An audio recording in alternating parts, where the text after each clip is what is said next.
Oke, saya rekam. Kemudian siapa? Naura juga saya kasih akses to record. Kemudian Vina saya kasih akses for co-host. Kemudian siapa lagi ya? Udah deh. Naura juga sebagai co-host deh. In case saya tiba-tiba black out. Okay. Okay, then we are going to start. So, saya udah bikin mind map dan juga, tapi di sini ada yang beberapa yang memang nggak ini sih. Yang apa lah. Saya pakai apa ya? Pakai desktop aja dan ini dia. Udah ada slide terbaru, bentar ya. Saya download dulu. Oke, slide terbaru dikirim Mas Lutfi tadi jam 13.20-an. Nah, oke deh, kita buka aja. Ya, kita pakai slide terbaru. Soalnya di slide yang lama ada beberapa yang salah ya. Jadi kalau udah beredar, ada beberapa hal yang menurut saya kurang tepat. Dan ini udah diperbaiki. Oke, anyway, Baswe. Saya bikin soal loh. Selamat. Aduh, tapi gimana ya? Mudah-mudahan kalian bisa ngerjain lah ya. Jadi soal yang saya bikin ya lumayan challenging lah. Seru lah ya, seru. Tapi apakah akan dipakai atau enggak? Allah alam ya. Udah kalian banyak berdoa mungkin ya. Mudah-mudahan nggak dipakai itu. Iya. Jadi nanti kalau dipakai, I'm afraid ya. Saya takut malah jadi jelek nanti nilai kalian ya. Ya mudah-mudahan inilah yang terbaik lah ya. Mudah-mudahan yang terbaik itu enggak gitu. Aduh, udah capek-capek seharian bikin soal ya. Ternyata ya gitu ya, apa agak gatal juga ya. Jadi, kayak saya udah terkontaminasi dengan Olimpiade dengan yang lainnya gitu. Jadi kayaknya tuh sering banget kalau nggak dimasukkan experience yang mendampingi tim untuk lomba dan sebagainya gitu. It is very very useful for me to composing the draft for next UTS. So we are going to start ya. Jadi itu adalah pendahuluannya. Kalian harus bisa membedakan antara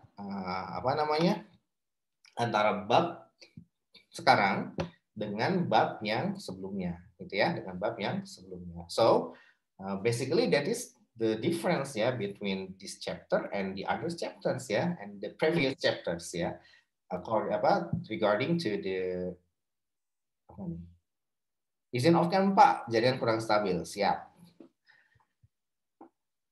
Okay, so that is the difference. So we have to know the main relationship between the chapter of non-current liabilities and the chapter of investment.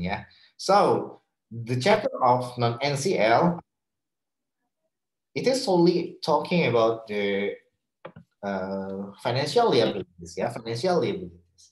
But the chapter that we are going to discuss now, it is solely talking about the financial assets, financial assets. So which comes first, Which one coming first, Which is the investment, or which is or it is maybe the It may be the non-current liabilities. Which come first? Which one does come first, Mana yang lebih dulu?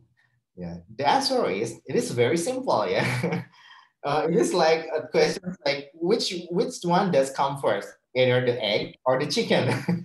No. It is more complicated than these questions. The question about whether egg or chicken coming first, it is more complicated. But this one, it is very simple. Which ones come first? The question is that the one that coming first is the financial. Financial liabilities should come first, then it will be followed by the financial asset. Because we cannot buy the financial asset if we didn't have any financial liability that we can buy, gitu ya. So, financial liability should come first. Jadi, kita bikin dulu liabilitas keuangan dalam bentuk obligasi, Then we can buy the bonds, And if you buy the bonds, then it becomes for me, for us gitu ya, it becomes the financial assets. Nah, seperti itu. Ya, jadi it is just like a terms ya, maksudnya hanya perbedaan istilah saja. So guys, apa sih yang disebut dengan financial asset? Ada 3 yang disebut dengan financial asset. Yang pertama adalah cash. Iya, cash is the king, okay? So that is the apa ya? Familiar idioms ya. Now, someone said that cash is the king. Is this true? Is it true or not? The reality is that cash is really the king ya in nowadays ya. In today's pandemic situations, cash always be the king. It's always becoming the queen, the king, the king. And we cannot apa ya, kita nggak bisa lepas dari namanya cash ya. Duit cash di masa pandemi itu yang menjadi primadona ya. So seberapa besar bank bisa bertahan, seberapa besar juga dia memiliki cash deposit. Itu dia ya. Nah, kalau dia tidak memiliki cash deposit yang cukup ketika masyarakat menarik duit, then pasti kolaps tuh ya. Bye bye. Nah, itu yang pertama. Jadi talking about financial assets or financial instrument, the first thing should go to cash. Okay. Then the secondly, ini adalah tentang saham. Ya. So guys, this is saham, man. Saham. Ya. Equity is saham. Ya. Dan hak kontraktual apa? Ini hak kontraktual adalah bonds. Ya. Bonds payable, obligasi. Yang ketiga, yang keempat, ini adalah derivatif. Derivatif ini lindung nilai. Ya. Lindung dan melindungi ya. Kalau cowok itu kan biasanya sifatnya ingin melindungi ya. Tapi cowok yang mana dulu nih ya, kita bahas kalau bagi perempuan itu kan sebenarnya cowok yang memiliki sifat HFC ya, atau hurtful collection. Satu untuk selamanya, bukan satu habis manis sepah dibuang, itu namanya HFCS. Kalau dia sifat cowok itu trading, berarti dia adalah playboy. So, sifat cowok yang disukai oleh hampir seluruh wanita adalah yang tipenya setia ya. Setia is HFC atau Hurtful Collection. Nah, talking about that gitu ya, itu adalah sangat relate sekali dengan topik yang sedang kita bahas tentang bonds, oke? Tentang bonds. Nah, jadi seperti itu. Jadi pada dasarnya ada 4 ya. Nanti kalau di ujian ditanyain ya, ingat aja 4-4-nya. Oke? Simple kok, cuma cash, saham, bond, sama derivatif. Yang akan kita diskusikan cuma 2 ya, bond sama saham. Oke. Nah, mana nih? Nah, ini ya, debt sama equity. Sisanya nggak dibahas. Nah, oke deh. This is the basic foundation. Oke, let's get it on. Mudah-mudahan bisa dimengerti ya. A little bit ini ya, very philosophical. Pertama, ketika kita mau membeli suatu instrumen, ya baik berupa hutang ataupun equity gitu ya, maka kita harus melakukan yang namanya tes 3. Yang pertama adalah tes SPPI. Ya, SPPI itu tes untuk menilai apakah kita mau membeli apa ya? Contohnya yang simpelnya adalah kita beli suatu instrumen sekuritas. Ya, kita nggak tahu instrumennya itu adalah utang, derivatif, atau ekuitas. Kita belum tahu nih ya. Beli aja dulu. Kan yang masih awam tuh kayak gitu ya. Nah, ada reksadana gitu. Reksadananya apa sih? Ada fixed income, ada money gitu ya. Kemudian ada yang ketiga itu ada yang equity fund. Ada yang keempat tuh balance fund ya. Kita have no idea about anything at all gitu ya, about that ya. Nah, akhirnya cara menilai bahwa ini klaster yang mana dilakukanlah tes SPPI. Cuman satu pertanyaannya, ketika mendapatkan arus kas kontraktual, maka sifatnya berupa apa? Apakah pokok dan bunga atau bukan? Udah dong, gitu doang. Kalau ternyata dia pokok dan bunga, maka dia maka masuk ke bisnis model yang pertama ya. Tes yang pertama ini, tes yang kedua tes bisnis model. Tes yang ketiga adalah tes fair value option ya. Nah, oke. Berarti kalau dia sudah memiliki bahwa arus kas kontraktualnya itu adalah berupa pokok dan bunga, maka dia udah pasti utang. Ya, instrumennya adalah utang, ya. Bukan derivatif dan bukan equity, ya, seperti itu. Nah, sekarang kalau ternyata dia adalah selain pokok utang apa Pak? Ya dividen. Ya udah gitu doang ya. Ya, dividen. Nah, yang derivatif kita tidak bahas ya. Nah, jadi ini kita bahas di pertemuan 1 dan 2. Kemudian dividen dan sebagainya kita bahas di pertemuan 3 sampai 5 ya. Pertemuan 6 dan 7 menggabungkan ke semuanya tapi dari satu perspektifnya investor. Nah, sekarang kita perlu perhatikan ya. Ketika dia sifatnya berupa hutang dan pokok dan bunga, dan satu persatu ya instrumen sekuritas tadi kita analisis ya. Jadi sifatnya ini gimana nih, memberikan anuitas dalam bentuk pembayaran bunga yang berkala atau enggak, atau nanti pada saat jatuh tempo ada pembayaran pokok ya. Nah, kalau pada saat jatuh tempo ada pembayaran pokok maka itulah obligasi ya, bukan notes payable. Notes payable tidak diperjualbelikan di bursa efek. Jadi kita berkaitan kalau dan manajemen keuangan ini kita sedang bahas mengenai public debt ya. Itu apa? Obligasi. Nah, seperti itu. Nah, jadi satu persatu dianalisis ya. Ketika kita mau punya duit banyak, beli surat utang ada 2, ada surat utang negara, ada korporasi. Nah, kita lihat tuh clustering. Nah, satu persatu ini adalah debt investment. Nah, udah dikelompokin di sini. Barulah nanti kita bikin bisnis modelnya ya.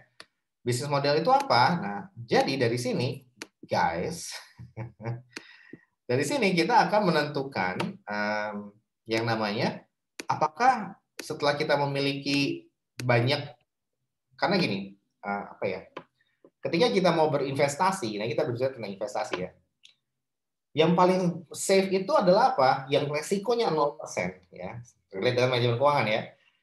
Apa itu? Yaitu cuma satu, obligasi pemerintah. Kenapa demikian? Karena pemerintah itu selalu membayar semua hutang-hutangnya. Semua obligasi dia pasti lunasi pada jatuh tempo. Ya, dengan apa? Dengan uang pajak. Ya, itu yang pertama. Sehingga ketika kalian menjadi manajer investasi, mengelola dana dari masyarakat, maka hal yang pasti dibeli oleh para manajer investasi itu adalah apa? Instrumen obligasi pemerintah. That's why dikatakan risk free, ya, risk free securities, ya, bebas resiko, resikonya 0%, ya. Nah, dari situ itulah yang menjadi fondasi untuk menyusun portofolio yang dikelola oleh manajer tersebut. Ya.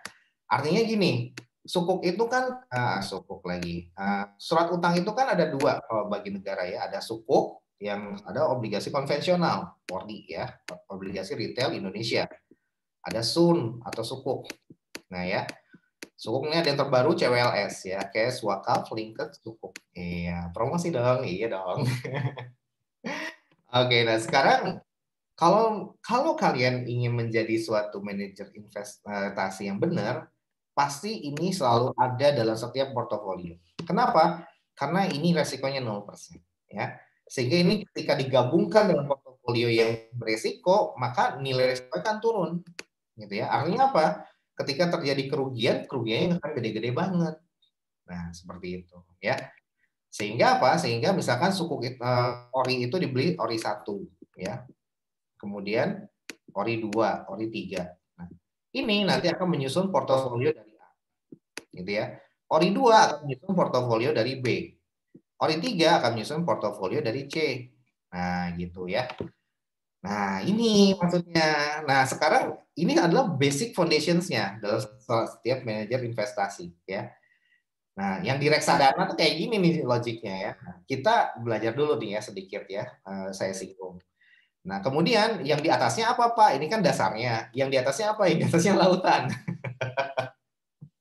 Nah, yang di atasnya bisa macam-macam, ya. Biasanya yang di atasnya ada equity fund, ya. Ini kalau mix balance budget ya maksudnya. Kalau reksadanya yang tipenya adalah mengizinkan kepada manajer investasi untuk bikin yang mix fund, ya. Artinya mix fund itu terserah lu deh manajer investasi mau apa aja dalamannya gitu ya. Investasinya, portofolionya yang penting gue aman. Nah, makanya ini yang dilakukan. Nah, dari sini biasanya dia macam-macam. Ada sahamnya apa? Saya selalu pakai Pawon ya. Saya selalu pakai ICBP ya. Indofood Sukses Makmur. Kemudian di sini misalkan TOWR. Kemudian di sini pakai ALI. Nah, kayak gitu ya. Nah, dan seterusnya. Nah, di sini ketika bursa sekarang, atau di sini ada tambahan lebih gila lagi, pakai namanya Bitcoin ya, cryptocurrency. Bitcoin itu mining ya. Wah, ini saya lagi diskusi juga untuk menelaah riset tentang Bitcoin ya. Nah, ini apakah judi atau bukan ya? Tuh, berat. Nah, sekarang kalau para analis, Bitcoin itu it is very tidak ada wujudnya. Wujudnya hanya berupa abstrak ya. Sedangkan kalau saham itu ada wujudnya, yaitu perusahaan yang Anda beli gitu. Perusahaannya ada bentuknya gitu. Nah, makanya kalau kata para analis di bursa efek, ya lebih baik investasinya saham saja. Iya, karena dananya kan keluar juga ya ke Bitcoin. Oke, balik lagi ke sini ya. Balik lagi ke sini. Nah, ketika portofolio seperti ini, maka yang Pawon ICBP inilah namanya equity investment. Yang ORI inilah debt investment. Ya. Nah, di sini kenapa selalu ada? Karena dia akan mengurangi resiko. Ketika Pawon sedang rugi, ICBP sedang rugi, ORI mah tetap stabil, gitu ya. ORI mah nggak rugi, stabil, returnnya pasti ada, gitu. Nah, that's why inilah yang akan menutupi ketika terjadi rugi, ORI inilah yang akan menutupi kerugian tadi, sehingga kerugian tidak terlalu besar. Nah, itu ya. Nah, sekarang disinilah kita peran akuntan. Gimana cara mencatatnya? Nah, makanya dari sini kita analisis yang pertama ya, karakteristik SPPI. Apakah bunga sama pokok? Kalau yang atas mah dividen, berarti dia instrumen ekuitas ya. ORI udah pasti ya instrumen utang ya. Nah, maka kita tinjau yang kedua, bisnis model secara keseluruhan. Nah, jadi setelah satu persatu kita teliti gitu ya, ini masuknya yang mana? Sekuritas atau utang? Nah, dapat nih ya. Baru kita bikin portofolionya ya. Aduh. Kebayang nggak sih ribetnya cara bikin pembukuannya? Saya sih saya ngasih contoh tapi saya udah kebayang banget nih ribetnya gitu. Aduh, ampun dah. Baik, nah sekarang kalau seperti ini berarti kita lakukan yang kedua, bisnis model test. SPPI udah ya tadi ya. Yang kedua adalah tidak satu persatu, tapi satu instrumen portofolio. Nah, satu A ini kita tinjau. Portofolio A, porto B, porto C. Nah, porto A ini niatnya untuk apa? Nah, innamal a'malu binniyat. Wa innamal likulli imri'in ma nawa. Faman kanat hijratuhu lidunya aw imra'atin yusibuha wa tankihuha fa hijratuhu ila ma hajara ilaih. Naam, natakallam bil Arabiyya. Afahimtum? Ya, Fahimna. Masya Allah.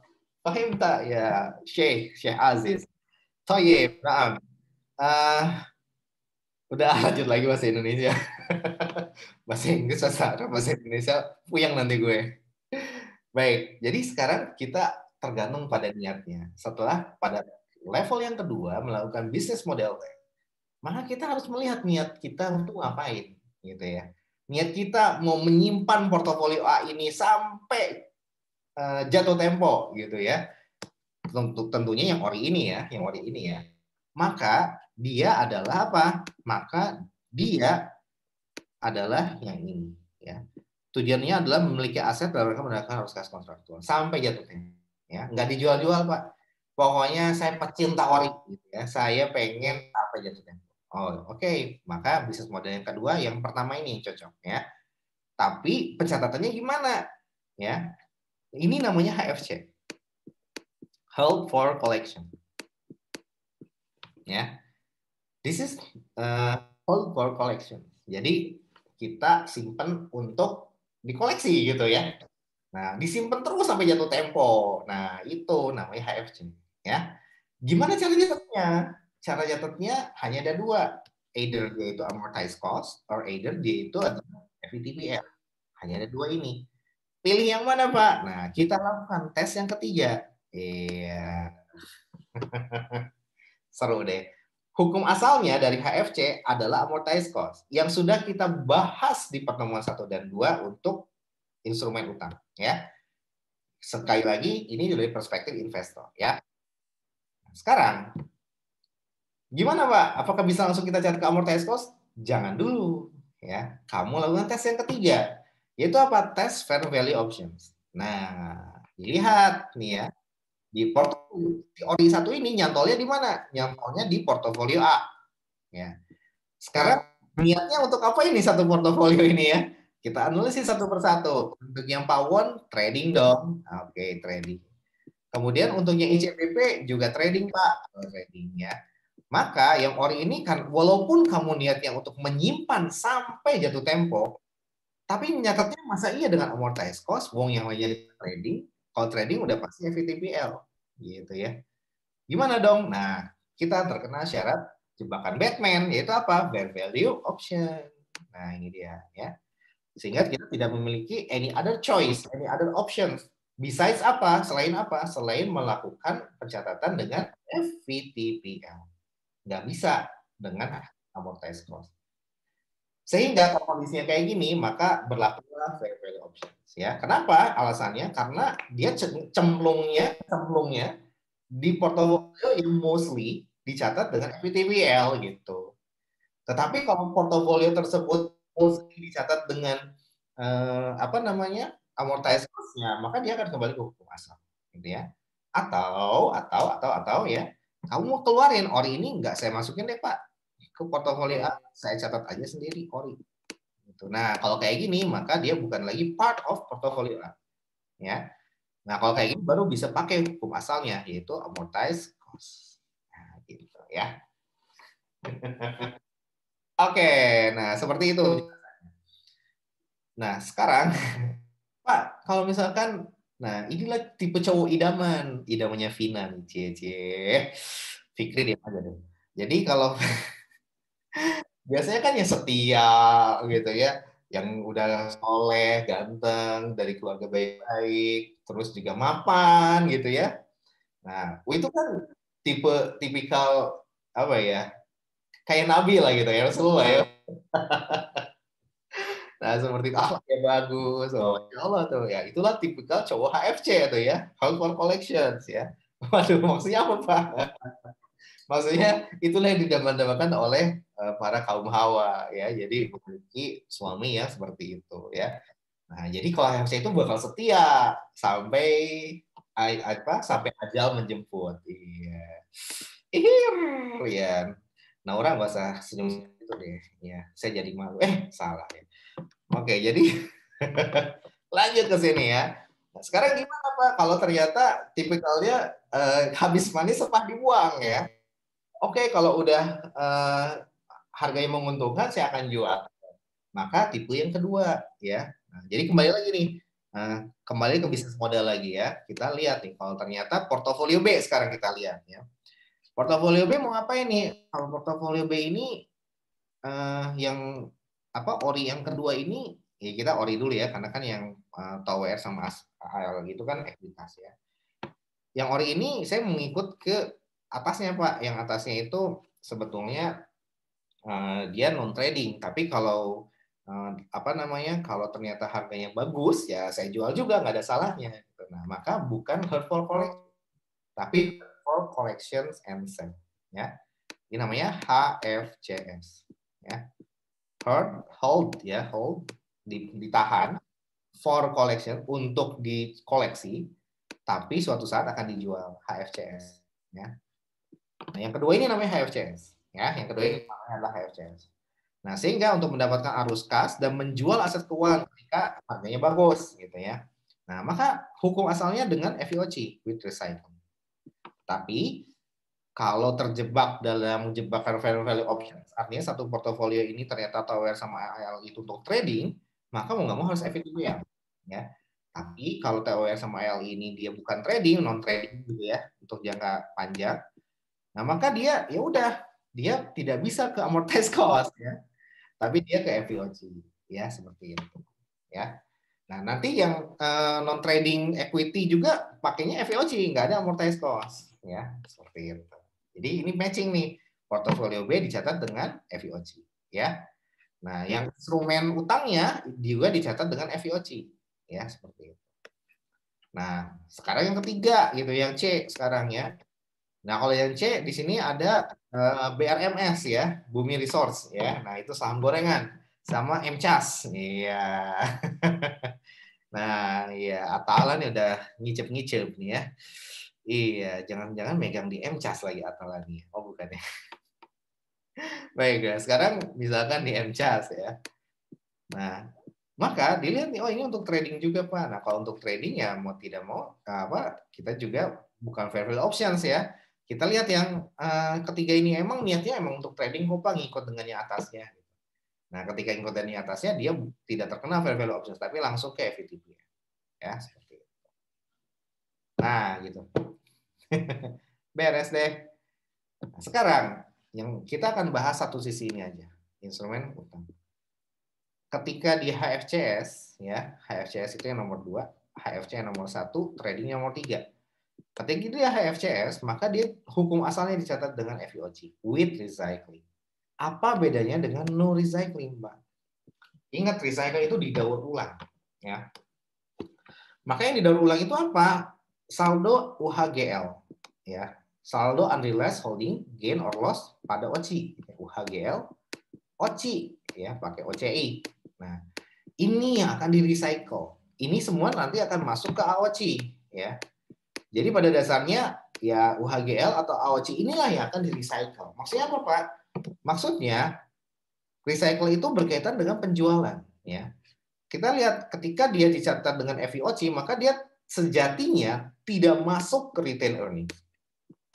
Nah, ini no retained earnings ya. Tapi masuk di bypass langsung ke equity. Artinya apa? Tidak masuk lagi ke laba rugi ya. Tidak kena pajak, men, gitu ya. Langsung masuknya ke equity. Nah, itu kalau konsekuensinya menggunakan FVOC ya. Langsung disesuaikan di kolom ekuitas, tidak melalui income statement dulu ya. Sehingga kalau dijual, nah ingat ya, yang namanya UHGL itu kan akun ketika kita megang naik turun harga, nah kita mendapatkan dampak berupa kenaikan dan penurunan harga.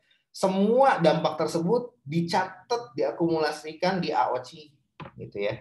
Dicatat pada akun UHGL OCI, diakumulasikan nanti di AOCI ya.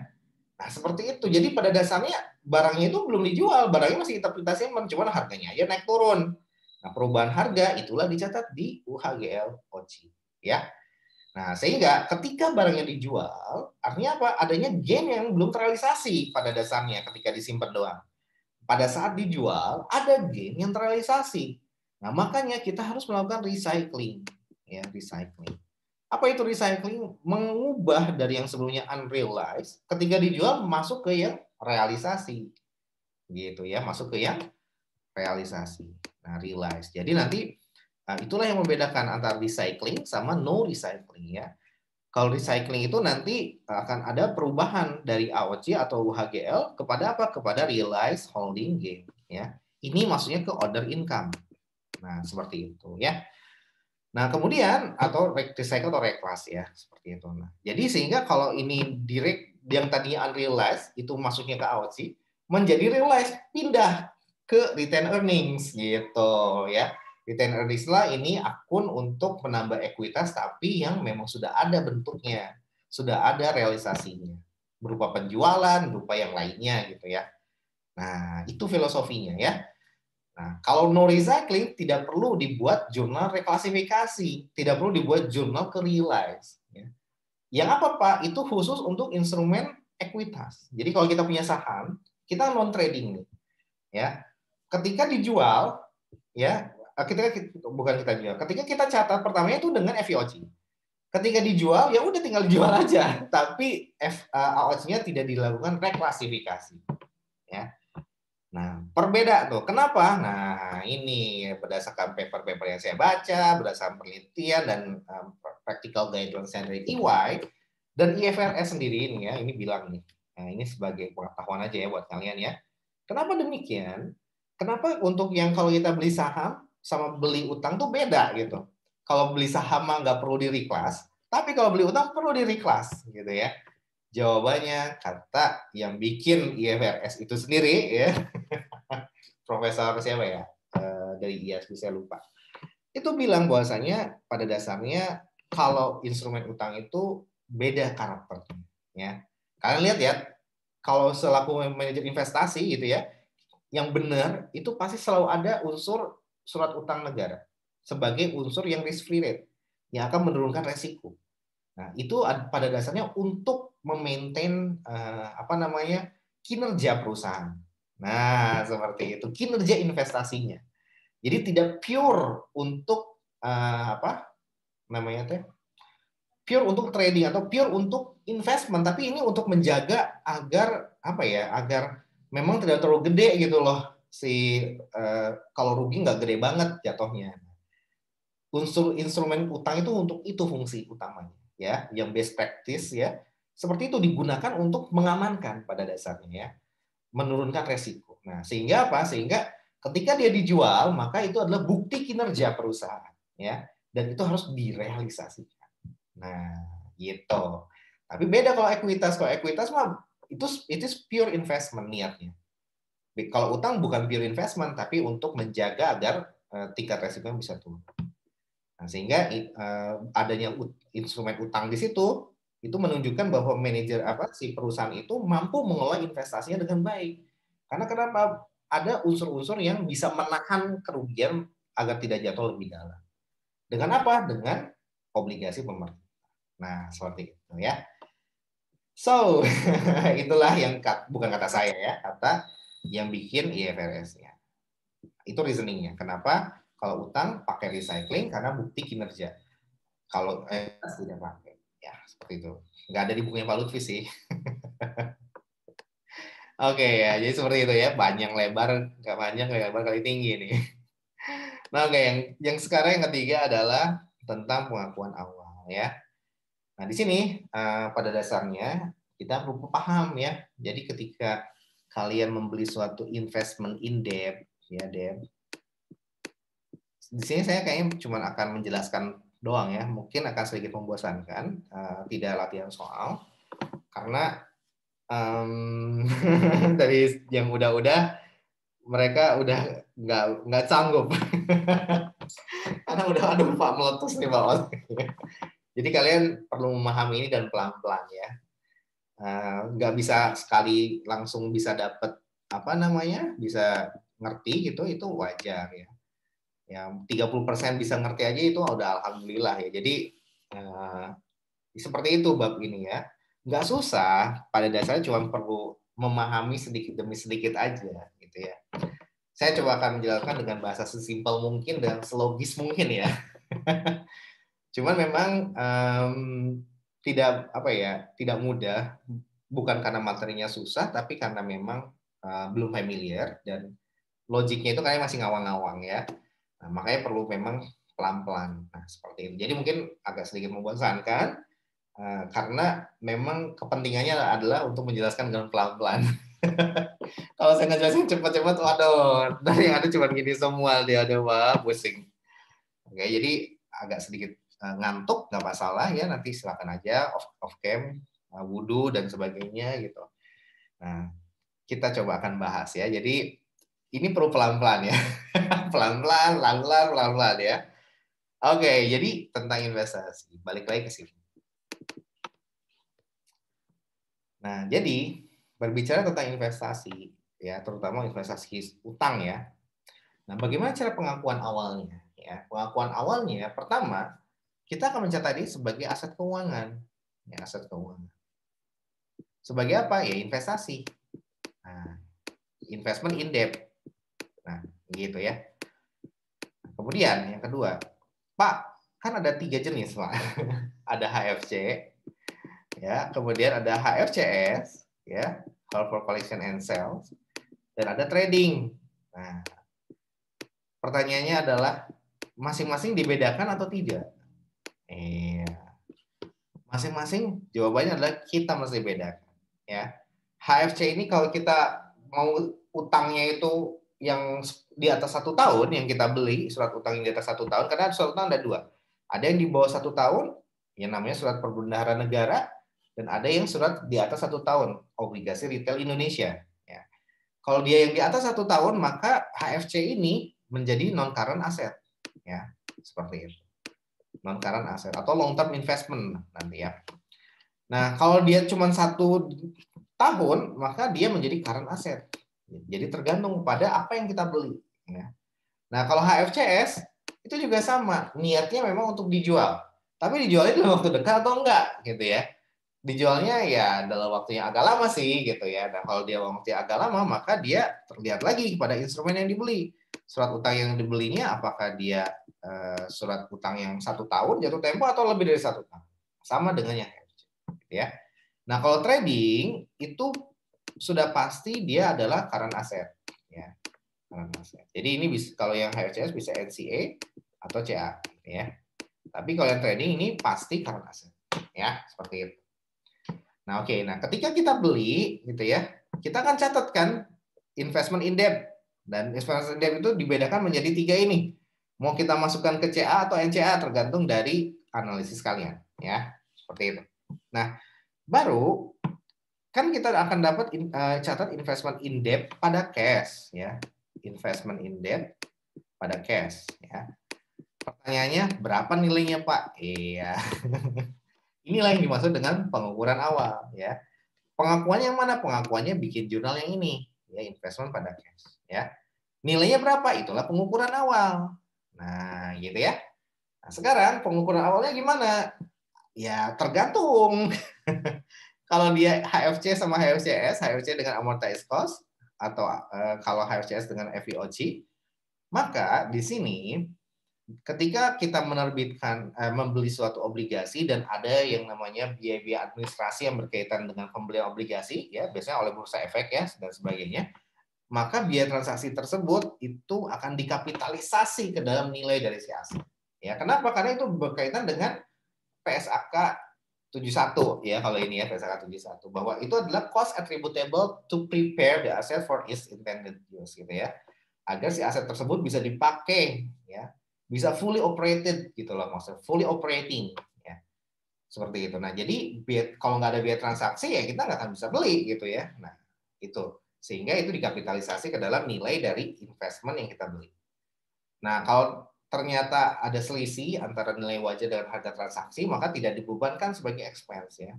Tapi akan dikapitalisasi ya, ikut ke dalam amortisasi nanti ya, amortisasi dari revenue dan sebagainya. Nah, seperti itu.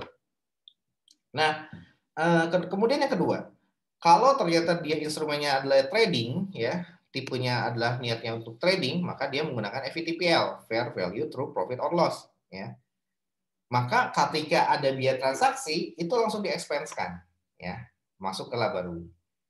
Nah, seperti itu. Jadi yang ada di dalam nilai dari si initial cost-nya itu kalau untuk FVTPL mah sudah di luar biaya transaksi ya. Tidak dikapitalisasi ke dalam nilai dari investasinya. Nah, jadi ketika beli gitu caranya ya. Nah, pertanyaannya adalah, Pak, nilai wajar ini apa, Pak? Iya. Nilai wajar ini kembali ke PSAK 58 tentang apa namanya? Tentang nilai wajar. Tentang nilai wajar. Ada kuotasian level 1, kuotasian level 2, kuotasian level 3 ya. Level 1 aktif market di bursa efek. Level 2 nggak ada barangnya, tapi nyari barang sejenis di bursa efek gitu ya. Yang ketiga, pakai appraisal. Nah, semuanya ini adalah nilai wajar. Nah, sekarang yang terkait dengan liability apa investment in debt atau debt investment yang mana Pak? Yang 1 dan yang 2 gitu ya. Nah, biasanya yang pertama ya, kita nggak pakai appraisal untuk menilai investasi pada obligasi ya. Nah, jadi kita langsung lihat ke active marketnya di bursa efek. Karena ini public debt, udah ada nilainya. Nah, kalau gitu gimana? Kalau gitu ya udah tinggal lihat aja berapa harganya ya. Nah, harga yang tersedia di bursa efek itulah yang akan menjadi harga yang kita catat di sini nilai wajarnya ya. Nah, atau ya, jadi setelah itu dapatlah yield-nya berapa dengan rumus rate ya, seperti itu. Jadi itu mekanismenya, menentukan harga dulu baru yield-nya dicari. Kalau selama ini kan kebalikannya ya, yang kita pelajari itu yield-nya dahulu dapat, baru nanti kita hitung berapa harganya. Nah, kalau di bursa efek di public debt itu nggak kayak gitu.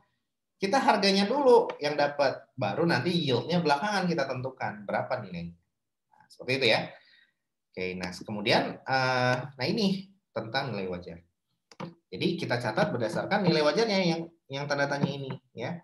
berapa harga kuotasian yang ada di pasar bursa efek. Nah, harganya sekian, ya udah langsung aja kita sikat ya. Baru kita catat yieldnya nanti untuk melakukan amortisasi dari diskon atau premium. Nah, kemudian pada saat akhir tahun, nah kita ada berbeda-beda nih. Kalau di amortized cost ya, kalau di amortized cost, pertama kita bisa melakukan apa namanya, ketika ada fair value ya, fair value-nya lebih besar daripada CA, carrying value ya, maka gimana Pak? Nah, maka kita diemin kalau dia amortized cost ya. Nggak disesuaikan ke carrying ke fair value, ini tidak demikian kalau amortized cost. Ya udah kita diemin aja. Nah, gitu ya. Jadi nggak ngaruh gitu. Ngaruhnya kapan? Kalau ini saya balik tandanya ya. Kalau ternyata fair value-nya jatuh di bawah carrying value, maka kita harus melakukan yang namanya perubahan. Dicatat pada laba rugi. Apa? Ini dinamakan impairment. Ya, impairment, diturunin nilainya menjadi sesuai fair value. Nah, gitu ya. Jadi kalau amortized cost tidak ada nilai naik menjadi sesuai fair value, tapi ada nilai turun ya. Nilai turun karena fair value di bawah. Itu harus ya. PSAK-nya berapa? PSAK 38 kalau nggak salah ya. PSAK berapa ya? Saya lupa. 38 kalau tidak salah, atau 48 ya.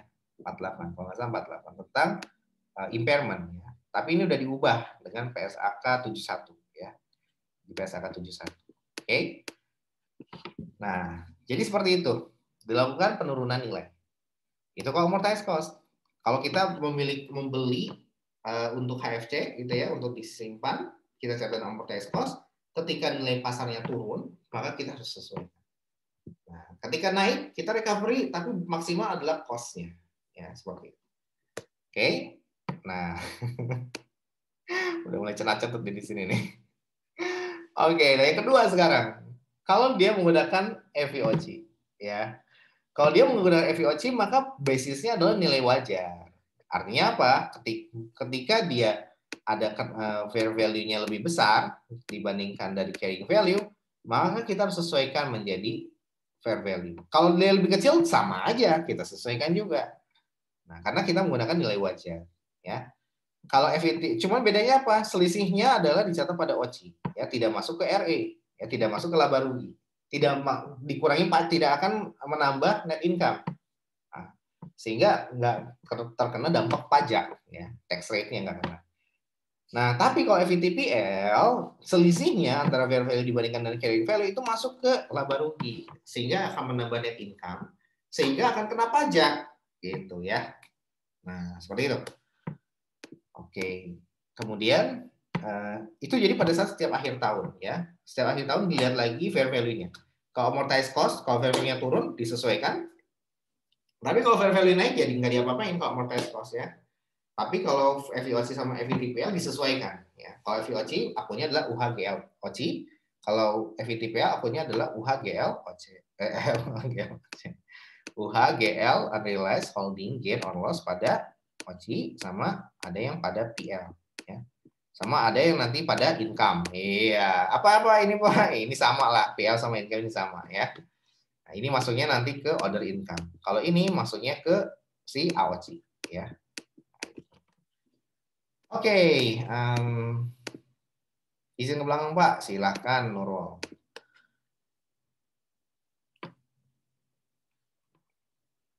Nah, di sini yang keempat adalah, cepat juga nih saya jelasin. Udah sampai sini. Oke, nah sekarang kita udah tahu ya. Tadi ada 3 istilah. Ada amortized cost, FVOC with recycling, sama FVTPL. Nah sekarang dari amortized cost is HFC. Ya, di sini. Kemudian FVOC with recycling ini khusus instrumen debt ya. Maka kita menggunakan FVOC with recycling. Itu kalau dia tipenya adalah HFCS ya. Dan tidak memilih fair value option. Sebenarnya bukan tidak memilih, tidak punya pilihan lain maksudnya ya. Tidak ada pilihan lain ya selain memilih fair value options ya. Karena ya tadi kalau kita tidak lakukan maka terjadi accounting mismatch ya, nggak sesuai sehingga akan menimbulkan dampak terhadap laba dalam jangka panjang ya. Oke, sekarang kita balik lagi ke sini ya. Nah, pada dasarnya Nah ini ya tadi ya. Ini pada saat pengukuran awal ya, biaya transaksi sebagai administrasi itu akan menambah kapitalisasi dari, akan menambah cost of investment. Sehingga brokerage fee, administration fee, dan sebagainya itu dikapitalisasikan kepada nilai dari investasi yang kita beli. Nah, gitu ya. Itu kalau non-FVTPL, yaitu yang amortized cost sama si FVOC recycling. Tapi kalau yang FVTPL, dia dicatat sebagai expense langsung ya, biaya broker tersebut sebagai expense ya. Nah, di sini dalam praktik perusahaan menyesuaikan fair value secara bulanan setiap akhir bulan kecuali perusahaan efek. Adapun perusahaan efek, maka efek yang tidak terjual akan disesuaikan fair value-nya pada sore hari setiap harinya ya. Nah, ini betul banget, tapi ada permasalahan ya. Maksudnya di sini kebetulan saya sudah terjun ke pasar modal gitu ya. Dan biasanya untuk transaksi obligasi ya, investment in debt investment ini nih sebetulnya jarang banget terjadi penjualan dan pembeliannya. Artinya apa? Tidak seaktif bursa efek, tidak seaktif bursa untuk pasar saham ya. Kalau pasar saham perubahan tiap 3 detik. Kalau ini tuh stagnan aja. Jadi nilai itu nggak terlalu naik turun banget gitu ya. Dan nilai cenderung stagnan. Ya. Dan volume transaksinya pun sedikit gitu ya. Karena kita jual sekarang kalau saham mah tergantung sahamnya juga ya. Kalau sahamnya adalah saham blue chips ya seperti tadi ya Pawon dan ICBP, itu kita jual sekarang biasanya banyak yang mau beli ya. Asal harganya pas gitu ya. Misalkan rate-nya adalah 530, kita jual di 600, nggak ada yang mau beli kalau kayak gitu. Tapi kalau kita jual di 530 juga biasanya langsung ke debit, langsung dibeli ya, seperti itu. Langsung kita kejual gitu dan langsung kita dapat cash. Nah, itu jadi saking apa ya? Saking liquidnya ya. Seperti uang jadi seperti itu ya. Nah, jadi itu kalau pasar saham. Tapi kalau pasar obligasi nggak demikian. Kita jual hari ini, harganya kita murahin gitu ya. Belum tentu ada yang mau beli gitu. Nah, nggak juga setiap hari ada yang mau beli ya. Setiap minggu nggak juga. Untung-untungan kalau pasar obligasi. That's why keumuman pasar obligasi itu tidak aktif volumenya ya. Sehingga kalaupun kita catat dengan menggunakan nilai pasar, biasanya cenderung nilai pasarnya itu nggak berubah banyak gitu ya. Seperti itu. Nggak seperti halnya pasar bursa efek untuk yang pasar saham ya. Nah, contohnya seperti apa? Nah, contohnya kita pakai contoh yang amortized cost dulu ya. Kalau amortized cost pada dasarnya masih sama ya. Masih sama dengan apa? Masih sama dengan yang chapter tentang non-current liabilities. Nah, kita akan lihat di sini ya. Jadi pada 1 Januari membeli. Nah, di sini ingat terbitnya kapan? Jatuh tempo 1 Januari ya. Dibayar setiap 1 Juli dan 1 Januari. Berarti ini pembelinya ketika tanggal pembayaran bunga ya. Nah, sehingga no issues nih. Langsung aja kita tahu coupon rate adalah sekian, yieldnya sekian, harganya adalah sekian. Nah, berarti 96044 ini adalah setelah di present value kan dengan menggunakan yield 9%. Ya, seperti itu. Nah, saya sekian. Kita taruh di sini. Ya, kemudian apa? Kemudian karena ini diskon maka dia akan teramortisasi sehingga nilainya naik menjadi 100.000 ya. Pembeliannya sama dengan jurnalnya yang ada di non current liabilities. Cuman bedanya apa? Bedanya kalau non current liabilities itu kan cash pada bonds payable. Kali dibalik gitu ya. Kita selaku investor kita membeli bonds payable tersebut. Jadi nama akunnya adalah aset keuangan, yaitu apa? Debt investment ya, pada cash. Kemudian penerimaan bunga pertama kita ambil dari yang sini ya. Nah, udah tinggal turunin aja. Kemudian pada saat akhir periode juga sama ya. Nah, seperti ini. Karena dibayar per tanggal 1 Januari, maka kita catat interest receivable. Besoknya baru kita jurnal cash pada interest receivable. Nah, ini yang amortized cost ya. Nah, kemudian kalau kita jual itu juga sama persis seperti jurnal yang ada di apa? Di NCL ya, seperti itu. Sama persis. Ya, bedanya cuma posisinya doang, satu interest expense, satu interest revenue. Gitu doang ya. Nah, di sini kita akan menjual pada tanggal 1 November harganya 99.3/4 ditambah dengan accrued interest. Ya. Jadi 93/4 ini belum termasuk accrued interest, di luar accrued interest. Jadi ada tambahan. Nanti bayar dulu 99.3/4 baru nanti ada juga bayar, kita mendapatkan duit ya, bukan bayar ini ya, karena kita menjual. Dengan menjual kita akan dapat uang sebesar 993/4 dikali dengan apa namanya carry apa nominal value-nya, baru nanti ditambah dengan berapa accrued interest yang seharusnya kita terima dari mulai periode 1 Juli 2020 sampai dengan 1 November. Nah, itu maksudnya. Jadi ini plus ya. Kalau nanti saya ubah soalnya menjadi termasuk ya 993 ini sudah termasuk accrued interest, maka gimana jurnalnya? Nah, berbeda tentunya ya. Berbeda di case-nya ya. Oke. Nah, kalau seperti ini normal-normal saja berarti ya. Dan ada biaya penjualan yang dikeluarkan sebesar 400. Jadi di sini contohnya ada selling cost ya. Selling cost ini gimana? Selling cost ini nanti kita akan lihat ya. Tapi kita bikin dulu ketika dijual di tanggal 1 November, maka kita harus cari dulu apa Pak? Cari berapa carrying value per 1 November. Kita hitung amortisasinya dulu, berapa amortisasi sampai dengan 1 November. Sehingga dapatlah carrying value-nya. Ya. Nah, di sini adalah dapat nih kayak gini ya. Carrying value-nya adalah 97. Nah, dari bawah kalau tidak salah. Nah, ini dia ya. Kita cari dulu 1 November itu harga jualnya berapa? Ya, 993/4 dikali dengan 100. Sama dengan sekian. Carrying value-nya berapa? Carrying value-nya kita ambil dari yang Juli ini dulu. Ya, carrying value Juli berapa? 97. Nih. Baru kita hitung dari Juli ke November. Hasilnya adalah 245. Nah, inilah yang terakhir carrying value per 1 November. Nah, dari sini kita bandingkan ya.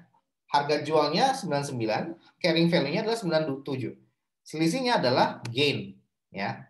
Seperti itu. Nah, di sini kan Pak plus accrued interest ya. Nah, kita yang pertama gini ya. Ketika kita memunculkan carrying amount di tanggal 1 November itu kan kita dapat yang dari 1 Juli. Kita akan jurnal yang ini nih. Yang ini dulu kita jurnal ya. Plus jurnal accrued interest-nya. Artinya apa? Jurnal amortisasi ditambah dengan jurnal accrued interest itulah yang ada di tabel ini gitu ya. Kan ada tuh cash receipt, interest receivable sama amortisasi. Itulah yang ada di tabel ini. Maka jurnalnya adalah seperti ini tuh. Disatukan. Ya. Maksudnya apa Pak? Maksudnya simpel aja. Artinya apa? Kita hanya melakukan jurnal amortisasi dari mulai 1 Juli sampai 1 November. Ya. Plus kita juga langsung menerima cash untuk interest revenue ya. Sehingga apa ya udah tinggal 4 yang dari 1 Januari 2021 ini 4.000 dikali dengan 4/6. Yang lainnya juga tinggal dikali dengan 4/6. Hasilnya adalah sekian ya. Nah, inilah yang akan menyusun ya. Nah, sehingga gimana? Sehingga dengan dibuat jurnal ini kita melakukan restatement terhadap carrying value-nya. Dari yang carrying value tadinya ada 97054 menjadi 97299 dengan adanya jurnal ini ya. Itulah restatement yang pertama. Nah, baru nanti apa namanya? Kita dapat carrying value-nya ya, carrying value-nya ya. Carrying value terakhir adalah 97. Nah, baru nanti dibandingkan dengan si harga jualnya ya, yaitu 99,750. Nah, inilah hasilnya adalah gain. Nah, baru kita buat jurnal yang ini. Seperti itu ya. Sehingga apa? Nah, sekarang pertanyaannya adalah, Pak, yang ini kan 2451. Kenapa ini hasilnya adalah 2051, Pak? Nah, dan ini juga harusnya kan 99750. Kenapa ini malah 99350, Pak? Jawabannya karena ada 400, ya. Nah, 400 ini langsung kita sesuaikan dengan mengurangi cash dan juga mengurangi gain, ya. Nah, seperti ini ya, mengurangi gain. Pak, izin Pak. Ya. Annotate-nya tuh delay gitu, Pak. Oh, jadi waktu Bapak jelasin kita nggak tahu di mana bagiannya. Oke, siap. Terima kasih, Pak. Thank you, Vina. Oke, saya ulangin ya. Pertama, ketika kita mau menjual di tanggal 1 November, prinsipnya itu sama dengan kita mencatat jurnal untuk apa? Dengan yang dilakukan oleh si penjualnya ya, yang sudah kita bahas di chapter sebelumnya di pertemuan 1 sama 2 ya. Nah, caranya gimana? Ya caranya kita harus cari tahu dulu berapa carrying value per tanggal 1 November. Gitu ya. Berapa CV-nya? Cara nyari CV-nya gimana? tinggal kaliin aja gitu dengan fractions-nya. Nah, fractions-nya berapa? 4 bulan dari mulai Juli, Agustus, September, Oktober ya 4 bulan ya. Nah, dikali yang mana Pak? Dikali yang 1 Januari 2021. Kenapa? Yang berikutnya karena yang atas sudah berjalan, sudah menghasilkan angka 97054. Yang sedang berjalan adalah di antara tanggal Juli sama Januari ya. Sehingga 4/6 ini langsung dikali yang sedang berjalan ya. Nah, udah dengan dibuat jurnal seperti ini, kita akan mengetahui berapa carrying value-nya ya per tanggal 1 November. Hasilnya adalah sekian ya. Tinggal ditambahin aja nih. Ini kan ada amortisasinya. Tinggal ditambahin dengan si carrying value yang awal ya. Nah, ini hasilnya. Hasilnya adalah 97299. Nah, dari situ baru kita bikin yang di bawah ya, berapa gain atau loss-nya. Nah, kita hitung nih. 99750 ini adalah 993/4 dikali dengan 100.000 ya. Nah, kemudian kita Pak, izin Pak. Ya, masih delay Pak. Iya. Oh, oke. A little bit problems with my annotate. Mana ya? Mungkin gini kali. Wait for a second.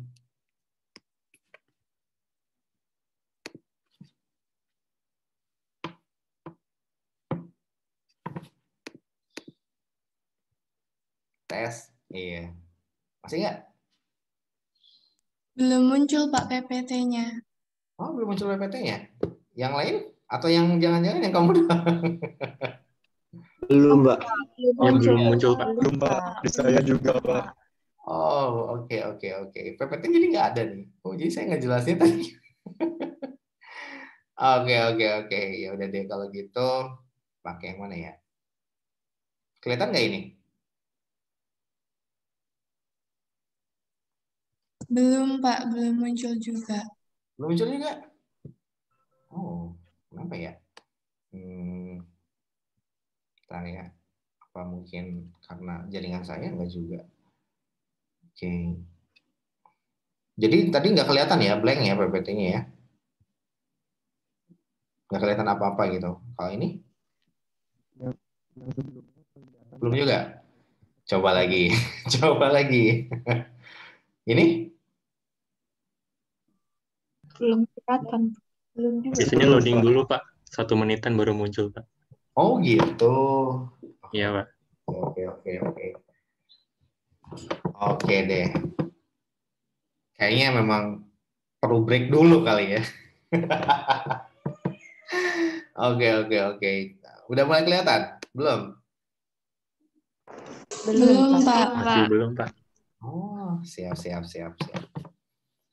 Waduh, kenapa ya? Atau mungkin kalian mana ya? Saya leave dulu kali ya. Terus nanti saya masuk lagi. Gimana kalau kita coba kayak gitu? Naura udah jadi co-host ya. Kamu saya jadiin host deh. Iya tuh make host. Naura udah jadi host. Oke, dan saya coba leave meeting dulu ya. Bismillah.